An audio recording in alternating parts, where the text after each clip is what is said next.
का तुम, आपके लिए के बिन बेटी के सृष्टि का तुम सृजन कैसे कर पाओगे। सृजन का मतलब स्वास्थ्य सभी लोग पढ़े लिखे हो। के बिन बेटी के सृष्टि का तुम सृजन कैसे कर पाओगे। कोख में बेटी मान लिया तो बहू कहाँ से लाओगे। बोगे बबूल तो बोलो, बोगे बबूल तो बोलो, आम कहाँ से खाओगे। कोख में बेटी मान दिया तो बहू कहाँ से लाओगे। और आगे सुनिएगा, हम लोग जाते हैं तो बताते हैं कि बेटा कुल का दीपक है तो बेटी आंगन की तुलसी। कितना अच्छा लगता आंगन बेटी जब फिरती हुलसी।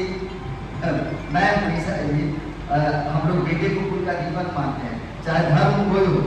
धर्म का मर्म यही है कि हम बेटे को कुल का दीपक मानते हैं और बेटी को आंगन की तुलसी। और देखिए प्रकृति की प्रवृत्ति देखिए जिसे किसी की निवृत्ति नहीं है। प्रकृति की प्रवृत्ति यही है कि सुबह शाम दीपक को हम कहाँ रखते हैं। दीपक को कहाँ रखते हैं? घर के अंदर। दीपक बाहर नहीं जलाया जाता है। दीपक कहाँ रखते हैं? घर के अंदर। बड़े सहेज कर रखते हैं दीपक को, क्यों जला जाए। और तुलसी को कहाँ रखते हैं? आंगन में रखते हैं। बेटियों के साथ दंश देखिए, जो समझ सकते हैं इसमें दर्शन है, गीत में भाव है, दर्शन है। बेटा कुल का दीपक इसलिए उसे हम घर में रखते हैं, भगवान के सामने रखते हैं। भगवान मेरे कुल का दीपक मुझे नहीं।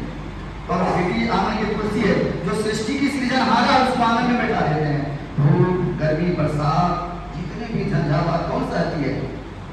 बेटियां सहती है। इसी पे दर्शन है। मगर एक चीज और भी याद रखिएगा कि जब भी सुबह शाम महिलाएं संध्या देती हैं, हिंदू धर्म में सभी पूजा करती है, चाहे कोई भी धर्म हो, शाम को जब हम लोग संध्या देते हैं मतलब दीपक जलाते हैं, तो कभी ऐसा नहीं होता है, अच्छा लगेगा तब ताली बजाइएगा, कभी ऐसा नहीं होता है कि आंगन की तुलसी दीपक के पास जाता है। सदैव यही होता है कि दीपक को आंगन की तुलसी के पास आना पड़ता है। ये आपकी ताकत है, ये की ताकत है। तो बेटा कुल का दीपक है तो बेटी आंगन की तुलसी। कितना अच्छा लगता आंगन बेटी जब फिरती हुलसी। अरे बिन बेटी के आंगन में तुम, बिन बेटी के आंगन में तुम खुशी कहाँ से लाओगे।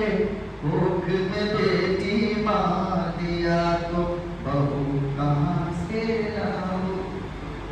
कोख में बेटी